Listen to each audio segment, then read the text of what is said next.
भगवती भगेश्वरी योनिमुद्रा महोदरी शरण्ये शक्तिरूपाय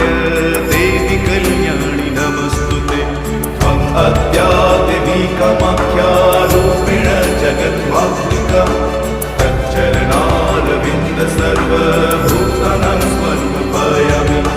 कामाख्ये वरदे देवी नीलपर्वतवासिनी